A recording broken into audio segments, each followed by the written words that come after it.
하나님의 사랑과 은혜가 오늘 예배 가운데 나온 여러분 모두에게 충만하시기를 주의 이름으로 축원드립니다. 저희 집에요, 딸 둘과 아들 하나가 있고요. 그리고 아내 한 명을 제가 모시고 살고 있습니다.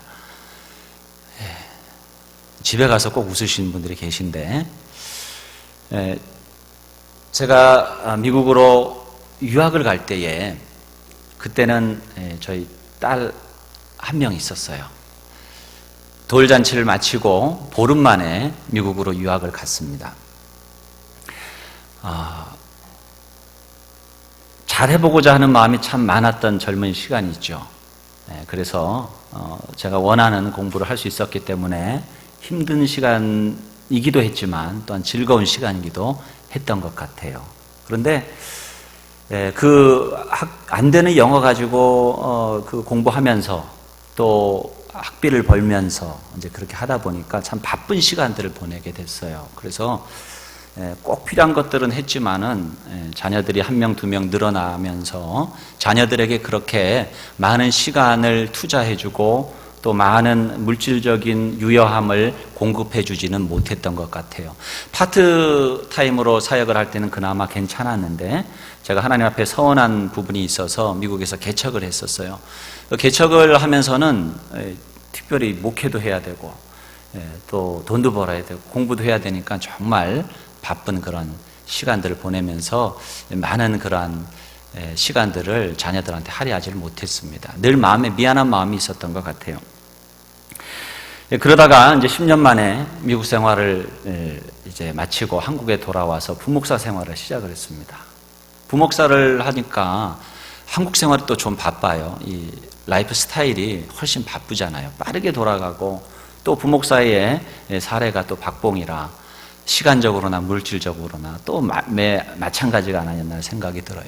담임 목회를 하면 좀 괜찮아질 거라고 생각을 했는데 담임 목사가 돼서도 여전히 시간적으로나 물질적으로나 여러 면에 있어서 마찬가지가 아닌가라는 생각을 해요. 특별히 설교 준비, 설교를 많이 하게 되다 보니까 설교 준비하는데 많은 시간을 할애하게 되고 또 여러 가지 사역들 때문에 신방 이런 것들로 인해서 가족들과 보낼 수 있는 시간이 사실은 노력은 하지만 늘 부족했고요. 특별히 자녀들은 주말에 시간이 많은데 목회자는 주말이 제일 바쁜 시간이에요. 그러니까 함께 보내기가 어려운 거예요. 시간은 낼 수 있는데 함께 보낼 시간이 내기가 어려운 거예요. 참 미안한 마음을 가지는데 그럴 때마다 하나님 앞에서 제가 할 수 있는 일이 기도였습니다. 그래서 기도하고 자녀들을 위해서 기도하면서 느끼는 것이 이 기도가 내가 할 수 있는 자녀들에게 줄 수 있는 가장 큰 선물이구나 하는 것을 점점 더 깨닫게 되었어요. 아이들을 위해서 기도할 때에 처음에는 이것도 주시고 저것도 주시라는 식으로 기도를 많이 했던 것 같아요. 지혜도 주시고 명철도 주시고 건강도 주시고 이렇게 기도를 했는데 어느 순간인가는 이런 마음이 들더라고요. 그들이 좋은 대학을 가고 공부를 잘하고 높은 지위에 오르고 그거보다 더 중요한 것이 그들이 이 험난한 세상 속에서 믿음의 사람으로 서는 것 아닌가라는 생각이었어요. 그래서 무엇보다도 그들의 믿음을 위해서 기도하는 것이 필요하다라는 생각을 하게 되었습니다. 그 안에 모든 축복이 들어있기 때문이에요. 그것을 잘 보여주는 것이 유대인의 신앙교육입니다. 심정섭 씨가 쓴 1%의 유대인의 생각훈련이라고 하는 책은 이에 관해서 잘 서술해 주고 있어요. 여러분 아시다시피 유대인들은 전 세계적으로 엄청난 부와 파워를 가진 민족인데 어떻게 그렇게 될 수 있었을까? 인구 수로 보자면 전 세계 인구의 0.25에서 0.3%밖에 되질 않아요. 그런데 세계의 탑 400억만장자 중에서 무려 최고의 부자들 가운데 15%가 유대인이에요. 미국 인구 중에서 3%밖에 되지 않는데 이 유대인이 상원 의원의 13%, 그리고 하원 의원의 18%를 차지합니다. 그리고 역대 노벨상 수상자들 가운데에서 27%가 유대인이에요. 놀랍지 않습니까? 심지어 이 유대인들은 2000년 전에 나라까지 이룬 민족이에요. 그런데 2000년이 지나서 그 나라를 다시 세워요. 지금 이스라엘이 있잖아요.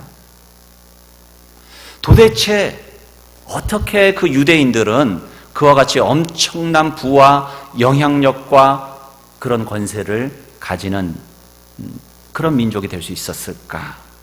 그런 차원에서 연구한 책인데, 여러 이론들을 이야기하지만 제가 볼 때는 두 가지를 이야기하는 것 같아요. 저자가 하나는 교육, 두 번째는 신앙이라는 거예요. 이것이 딱 분리될 수는 없는데 신앙적 교육 혹은 교육적 신앙, 이 두 가지를 이야기해요. 교육이라고 말하면 우리가 참 이해가 쉬워요. 왜냐하면 우리나라도 1950년 한국 전쟁을 통해서 완전히 잿더미가 됐잖아요. 그 잿더미 위에서 한강의 기적을 이루어낼 수 있었던 것이 무엇일까? 학자들이 이야기하는 것 가운데 첫 번째로 꼽는 것이 바로 한국 사람들의 뜨거운 교육열이에요.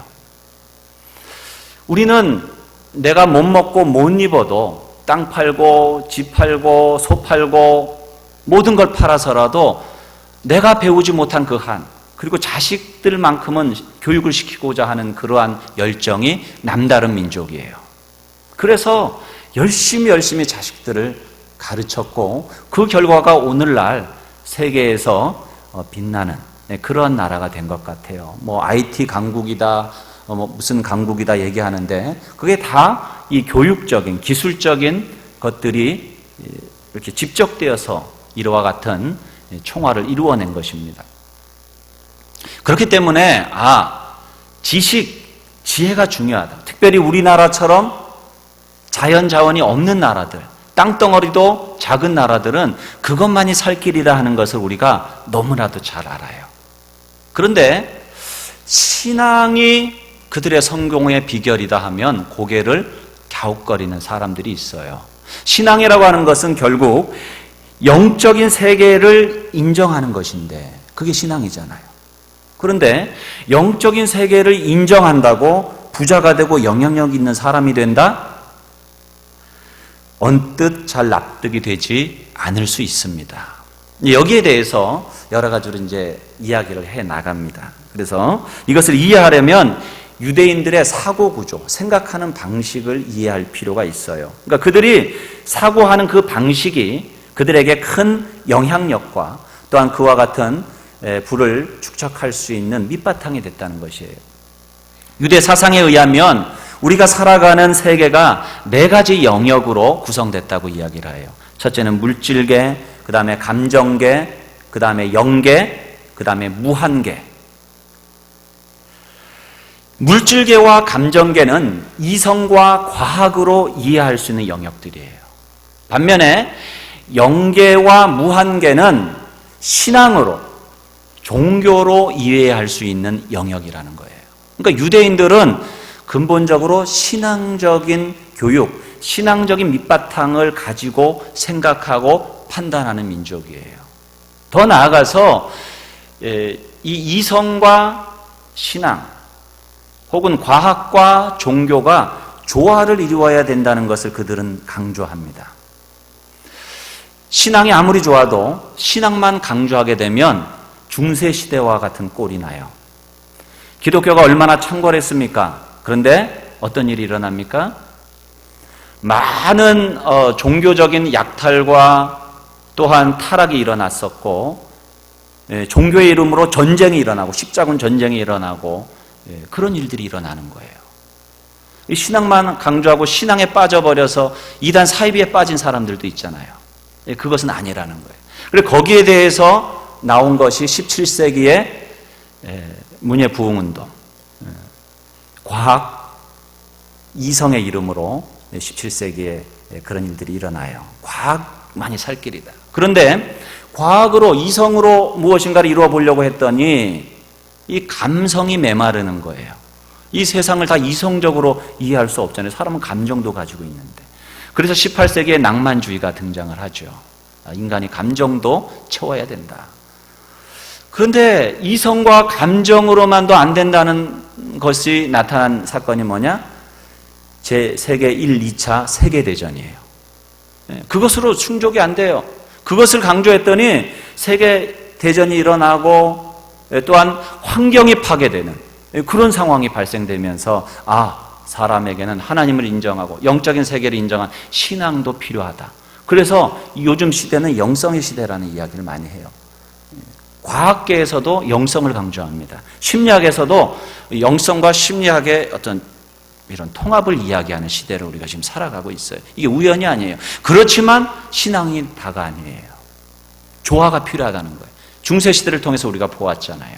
그래서 이와 같은 이성과 감정과 이 물질과 이런 영적인 세계들을 조화롭게 질서 있게 살아가는 것을 강조하고 교육하는 것이 이 유대인들의 신앙적 교육이요 또 교육적 신앙이라는 거예요. 비근한 예로 이스라엘이 유대인들이 교육을 강조하기 때문에 그들이 좋은 대학을 나오고 또한 많은 그런 지식들을 얻어서 많은 부를 창출하잖아요. 그렇지만 그들은 자기 혼자 잘 먹고 잘 살지 않아요. 엄청난 양의 돈을 그들이 기부한다는 거예요. 왜 당신들은 그렇게 기부를 합니까? 열심히 벌어서. 그것은 성경에서 하나님이 말씀하셨기 때문입니다 라고 그들은 이야기를 해요. 하나님이 고아와 가부와 소외된 자들을 대해서 그들을 도우라고 말씀하고 있잖아요. 그래서 그렇게 실천한다는 거예요. 그렇기 때문에 유대인들이 나라 없는 민족으로 살면서도 그들이 사람들과 동화하고 그 속에서 살아갈 수 있었고 지금까지 그들이 영향력 있는 민족으로 살아올 수 있었다는 거예요. 그 속에서 우리가 발견하는 것이 뭐냐? 교육이 중요한데 신앙적 교육이 중요하구나. 이 교육적 신앙이 중요하구나. 이 조화와 균형과 질서가 중요하구나. 이런 것을 발견하게 돼요. 우리 자녀들에게 어떻게 신앙적 교육을 시킬 수가 있습니까? 부모로서 그 근본에는 바로 부모들의 기도가 있다고 저는 생각해요.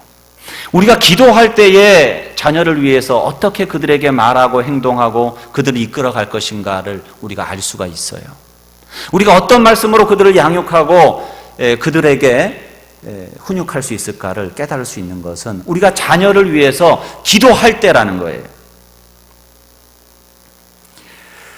그런 차원에서 우리가 자녀들을 위해서 날마다 믿음의 기도를 드리는 것만큼 귀한 일이 없고 그런 믿음의 부모를 가진 사람만큼 복된 사람은 없다고 믿습니다.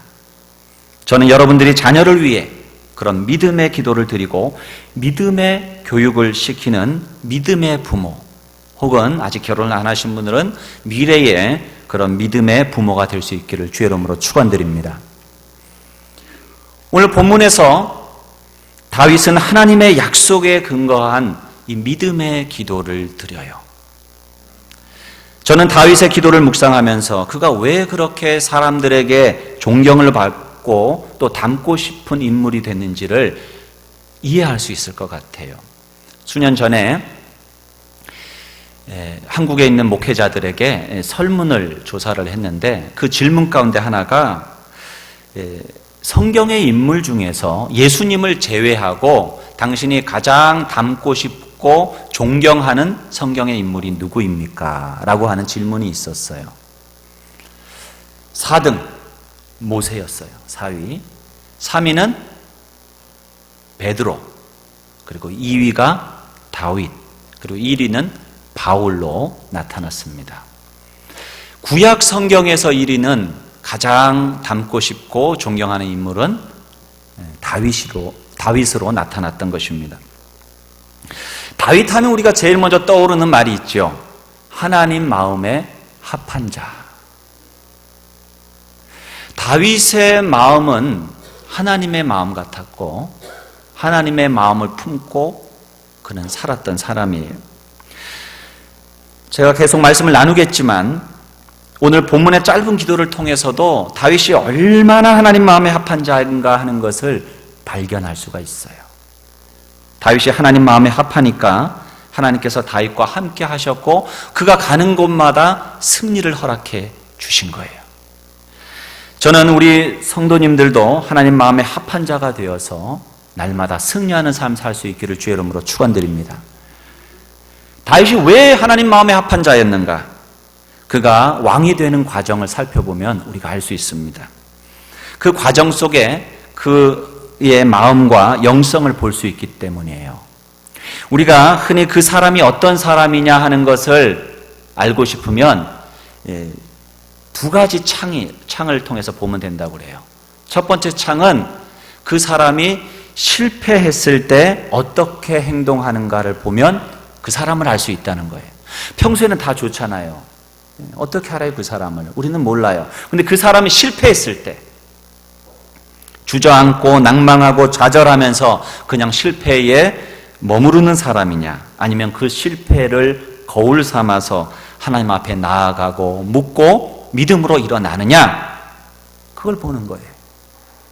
다윗은 사울 왕의 시기와 질투에 의해서 늘 죽음의 위협 가운데 거했고 그는 늘 도망자의 신세로 살았습니다. 그렇지만 그는 그 사울 왕에게 복수하지 않았고 하나님의 말씀대로 살면서 범죄하지 않기 위해서 무진애를 썼다라는 것을 우리가 성경을 통해서 알 수가 있어요.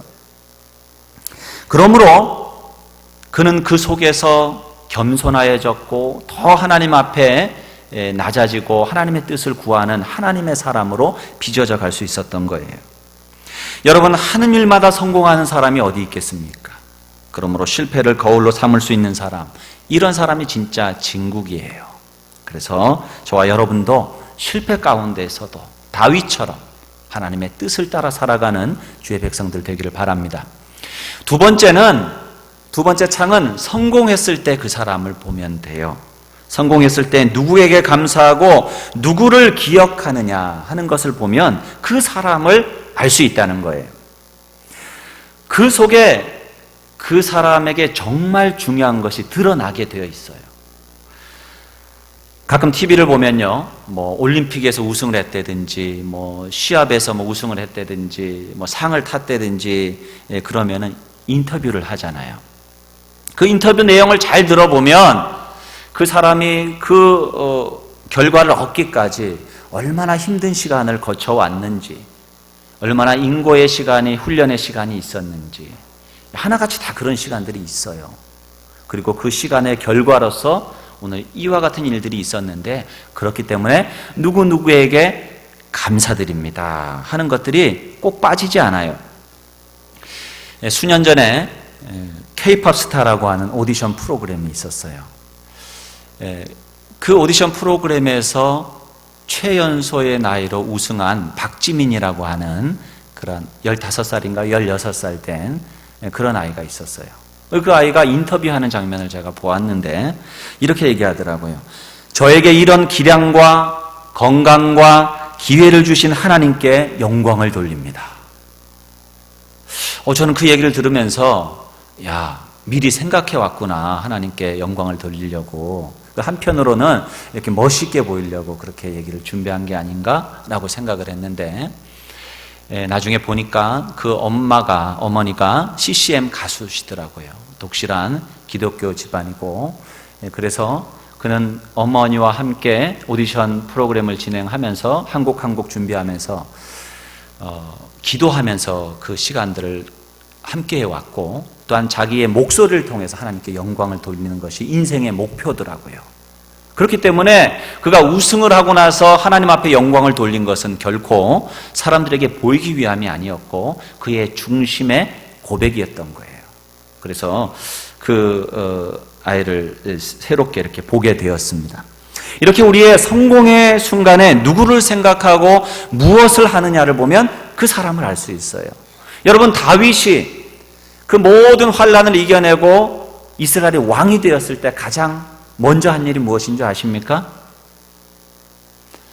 하나님의 언약궤를 다시 예루살렘 성전으로 가져오는 일을 했던 거예요.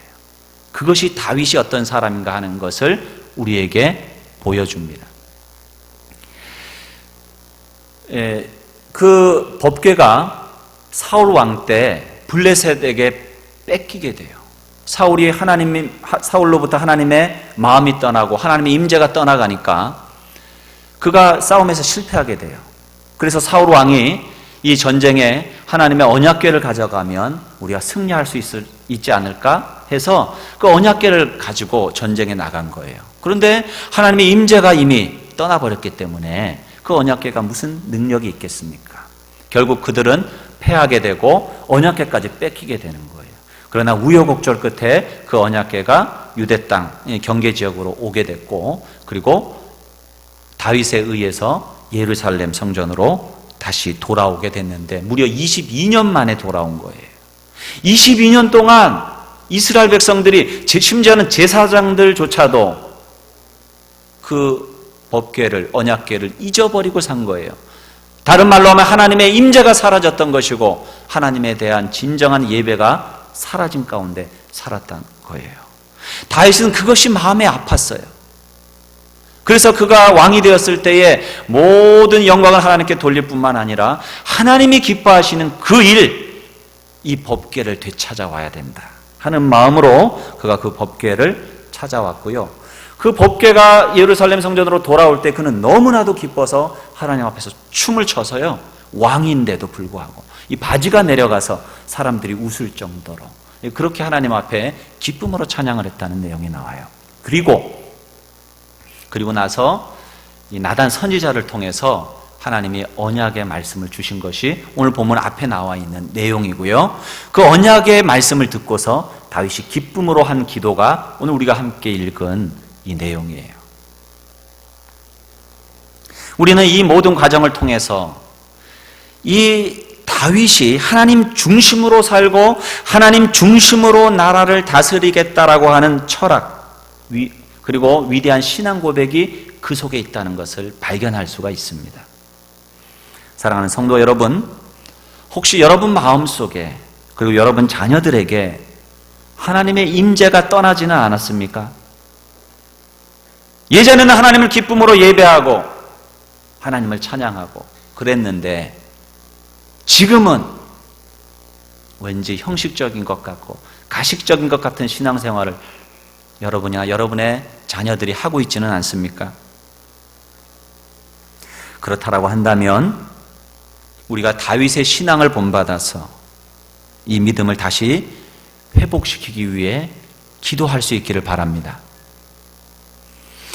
어떤 대가를 치르더라도 여러분과 여러분 자녀의 믿음을 회복시키기 위해서, 믿음의 가정을 이루기 위해서 애쓰시는 모든 성도님들 되시기를 바랍니다. 이제 다윗은 엄청난 대가를 치르고 하나님의 언약궤를 성소에 모셔드립니다. 하나님이 기뻐하시는 그 일, 그래서 나단 선지자를 통해서 하나님이 언약을 주셨는데 이 세 가지예요. 두 가지. 첫째, 세 가지인데 첫째는 너를 통해 한 가문을 일으키고 집을 세우겠다는 거예요. 그리고 두 번째는 너에게서 나는 자녀들이 대대손손 이스라엘의 왕이 될 것이라는 거예요. 그리고 세 번째는 내 혈통에서 메시아가 날 것이라는 거예요. 하나님께서 이와 같은 언약, 이와 같은 축복을 나단 선지자를 통해서 다윗에게 주십니다. 그래서 다윗은 너무나도 기뻐서 그 즉시 하나님의 성소에 들어가서 하나님 앞에 오늘 기도하고 있는 거예요. 26절입니다. 사람이 영원히 주의 이름을 크게 높여 이르기를 만군의 여호와는 이스라엘의 하나님이라 하게 하옵시며 주의 종 다윗의 집이 주 앞에 경고하게 하옵소서. 다윗은 첫 번째로 사람들이 주의 이름을 크게 높이기를, 주님의 이름이 영원히 높임 받기를 기도했습니다. 이 기도를 보면 그는 이스라엘의 왕이지만 자기를 표현하기를 뭐라고 표현해요? 주의 종이다, 그렇게 표현해요. 그는 왕이었지만 종으로 산 사람이에요. 그렇습니다. 우리는 이 세상에서 어떤 지위를 가지든지 우리의 직분이 무엇이든지 우리는 주님 앞에 종들이라고 하는 사실을 잊지 말아야 됩니다. 유대인들에게는 그러한 의식이 있어요. 그래서 그들은 사회를 돌아보고 사회를 섬기는 거예요. 그것이 그들로 하여금 선한 영향력을 미치는 그러한 거물들로 그들을 세운 거예요. 그는 겸손하게 하나님을 높이는 삶을 살기를 원했습니다. 두 번째는 자신뿐만 아니라 자신의 집안이 주님 앞에서 견고히 서게 해달라고 기도하였습니다. 이집트나 바벨론 같은 대제국을 이루게 해달라고 그는 기도하지 않았어요. 믿음의 가문을 이루게 해달라고 그는 기도했어요. 여러분도 그런 기도를 할 수 있게 되기를 바랍니다. 여러분이 일주일에 하루라도 온 가족이 모여서 가정 예배를 드리며 하나님 앞에 이런 기도를 드릴 수 있다면 여러분의 집안이 견고하게 서게 될 것입니다. 그런 복을 갈망하고 견고한 믿음의 가문을 이루시는 모든 성도님들 되시기를 바랍니다. 다윗은 29절에서 계속해서 믿음의 집안이 되기를 간구합니다. 이제 청하건대 종의 집에 복을 주사 주 앞에 영원히 있게 하옵소서. 주 여호와께서 말씀하셨사오니 주의 종이 집이 영원히 복을 받게 하옵소서. 다윗은 자신의 야망이 아니라 하나님께서 약속해 주신 말씀에 근거해서 집안의 영원한 복을 빌고 있습니다. 신앙이 대물림되고 영적 자산이 대물림되는 신앙의 명문가가 되도록 기도하고 있습니다. 다윗은 돈이나 큰 집이나 명예와 권세를 달라는 것이 아니라 하나님께서 주시는 축복이 내 당대에 끝나지 않기를 주님 앞에 간구합니다. 자손이 대를 이어서 믿음의 가문이 견고히 세워지고 그 가운데에 메시아가 태어나고 영원토록 복을 받는 집안이 되기를 기도했던 거예요. 여러분, 이 기도가 저와 여러분의 기도가 되기를 바라요. 여러분, 그 안에 모든 것이 다 들어있다니까요. 우리가 그런 가정을 이룰 수 있다면 하나님이 우리의 가정, 우리의 가문을 사용하실 것입니다. 언젠가 간증할 기회가 있지만 저희 가정도 그렇더라고요. 이렇게 둘러보니까. 사랑하는 성도 여러분, 우리도 이런 기도를 해야 되지 않겠습니까? 늘 이거 주십시오, 저거 달라는 기도가 아니라 정말 우리가 기도해야 될 것, 온 마음을 다해서 날마다 주님 앞에 간구해야 될 기도가 있다면 바로 이 기도라고 생각해요. 나는 예수님을 구주로 영접해서 복을 누리는데, 천국 가는데 신앙이 계승되지 못해서 내 자손들은 하나님과 예수님을 알지 못한다면 이보다 더 부모의 책임을 등한히 하는 일이 어디에 있겠습니까? 다윗이 하나님께 기도한 것이 바로 그것이에요. 내 자손들이 하나님을 경외하고 하나님을 사랑하고 하나님 마음에 합한 행동을 함으로 믿음의 견고한 가문, 신앙의 명문가를 이루게 하옵소서. 이런 기도가 날마다 우리에게 드려져서 주님 앞에 합당한 부모로서 그렇게 쓰임받고 자녀들에게 가장 귀한 선물을 줄 수 있는 저와 여러분 될 수 있기를 바랍니다. 다윗이 드린 이 기도를 들으시고 하나님 얼마나 기뻐하셨는지 몰라요. 하나님께서 이 기도에 전폭적으로 응답해 주셨습니다. 하나님께서 다윗을 중심으로 영광스러운 한 가문을 세우셨습니다.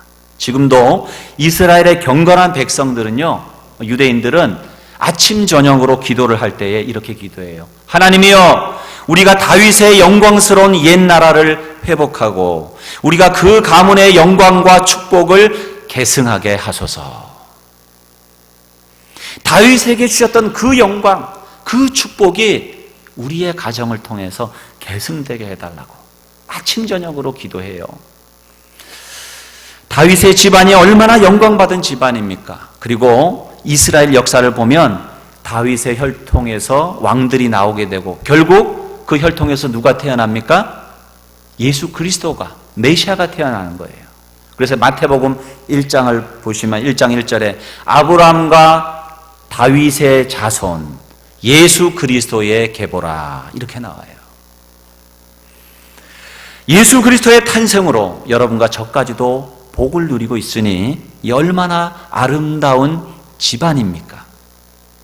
사랑하는 성도 여러분, 자녀를 위해서 날마다 믿음의 기도를 드리는 것만큼 귀한 사랑이 없고 그런 믿음의 부모를 가진 사람만큼 복된 사람은 없음을 믿으시기를 바랍니다. 제가 가지고 있는 가장 큰 자산은 부모님의 기도라고 저는 확신합니다. 얼마 전에 어머님과 통화를 하는데, 이제 어머님이 팔순이시니까 몸이 예전 같지 않으시잖아요. 그런데 그런 말씀을 하셔요. 미안하다고. 왜 미안하셔요, 어머님이? 너를 위해서 내가 예전처럼 많이 기도를 못 하신다는 거예요. 이사를 하시고 교회가 좀 더 멀어지기도 하셨어요. 그러다 보니까는 교회에 더 자주 가서 기도하지 못하신다는 거예요.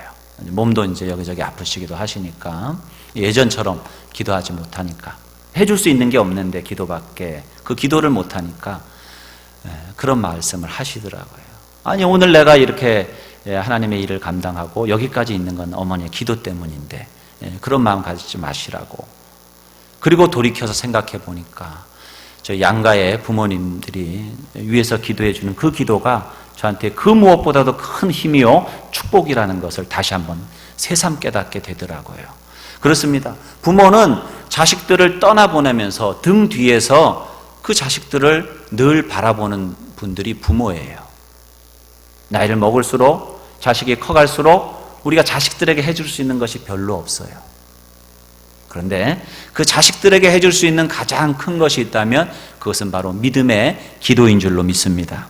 우리는 나의 신앙이 내 자녀에게 영향을 미친다는 것을 알아야 됩니다. 그래서 내가 먼저 다윗처럼 하나님의 마음에 합한 사람이 되도록 노력해야 됩니다. 그리고 이 다윗의 기도를 배워서 하나님 중심으로 하나님을 기쁘시게 해드리는 삶을 살아가는 우리의 자녀가 되고, 또한 우리가 믿음의 가문을 이룰 수 있도록 하나님의 그 축복을, 그 구원의 복을 대대손손 이 열방 가운데 증거하는 그런 가문이 될 수 있도록 기도할 수 있는, 대를 잇는 믿음의 가정들 다 되시기를 주의 이름으로 축원드립니다. 우리 함께 기도하겠습니다. 오늘 주신 말씀 붙들고 우리가 함께 결단하며 기도합니다. 대를 잇는 믿음의 가정이 되게 하여 주옵소서. 자녀를 위해서 기도를 쉬는 죄를 범하지 않게 하옵소서. 우리의 가정을, 또한 우리의 미래를 믿음 안에서 계획하고 이루어 나가게 하옵소서. 우리 간절한 마음으로 조용한 소리로 결단하며 기도합니다. 살아계신 하나님 아버지, 은혜를 감사합니다. 이 시간에도 하나님 저희들을 인도하여 주시고 주님 말씀 앞에 서게 하시니 주님 감사합니다. 주님 바라보고 의지하며 주님 앞에 나가며 하나님, 우리 자녀 손들을 위해서 믿음의 가문을 이루기 위해서 기도할 수 있도록 주님 역사하여 주시옵소서. 하나님, 저희들을 붙들어 주시고 인도하여 주시옵소서. 하나님의 복을 나누고 계승하는 믿음의 가정들로 서갈 수 있게 하옵소서. 우리 사랑하는 성도들의 가정이 하나님 대를 잇는 믿음의 가정들로 서게 하여 주옵소서. 그와 같은 믿음의 부모들이 되게 하시고 믿음의 자녀들이 되게 하셔서 그와 같은 믿음의 복을 나누고 누리는 복된 믿음의 가정들이 다 될 수 있도록 주님 축복하여 주시고 주님 함께하여 주시옵소서. 주님 역사하여 주시옵소서. 우리 주 예수님의 이름으로 간절히 기도 올리옵나이다. 아멘. 우리 다 일어나셔서 주님 앞에 헌신의 찬양 올려드립니다.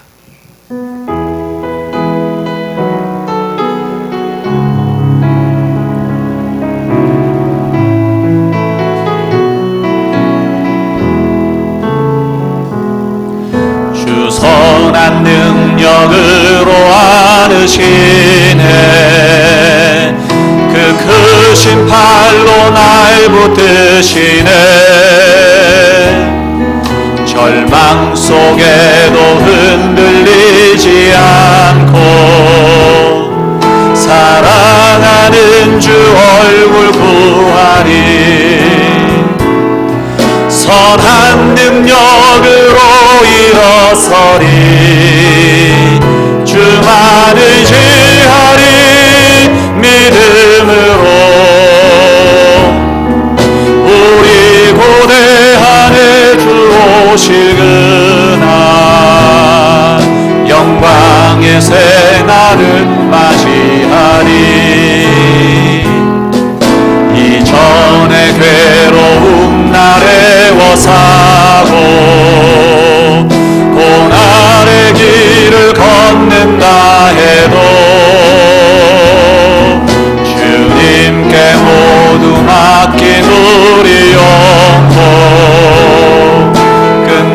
승리의 날을 맞으리. 아멘. 선한 능력으로 일어서리. 주만 의지하리. 믿음으로